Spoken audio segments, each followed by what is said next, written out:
আসসালামু আলাইকুম প্রিয় দর্শক, আজকে আমরা আমাদের বেগুনের জমিতে স্প্রে করছি। আর আজকে স্প্রে করছি ইস্পাহানি কোম্পানির বায়ো অ্যানভিল। এটা স্প্রে করার কারণ হচ্ছে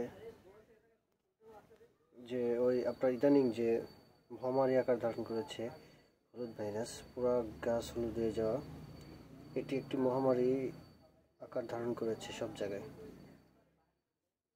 এটা আমরা দমন করার চেষ্টা করছি তো এর জন্য আসলে আমরা এই বায়োনাশকটি ব্যবহার করছি। এটি আসলে জৈব বালাইনাশক। যাই হোক, এটি আমরা 1 মিলি হারে স্প্রে করছি। আর এর সাথে আমরা ব্যবহার করছি অ্যাবামেকটিন। এই দুটি স্প্রে করছি। আর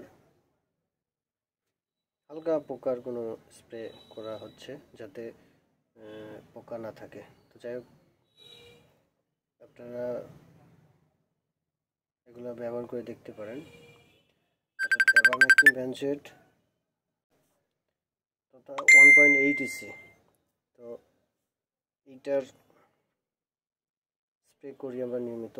এতে বেগুনের একটি ভালো কালার থাকে গাছের এবং ফলের।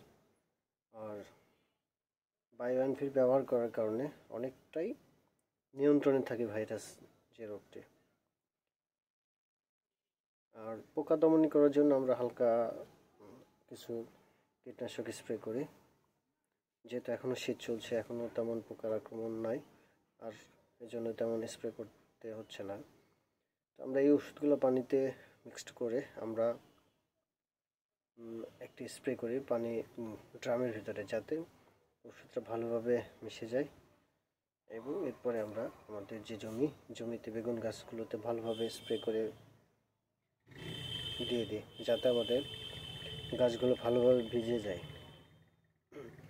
যাই হোক, আমরা এইভাবেই আসলে আমাদের যে স্প্রেগুলো এগুলো কমপ্লিট করছি। আপনারাও এভাবে করতে পারেন। তো যাই হোক, সকলের সুস্বাস্থ্য কামনা করছি এবং সকলে ভালো থাকবেন এই প্রত্যাশায় আজকের মতো এখানেই বিদায় নিব। আসসালামু আলাইকুম।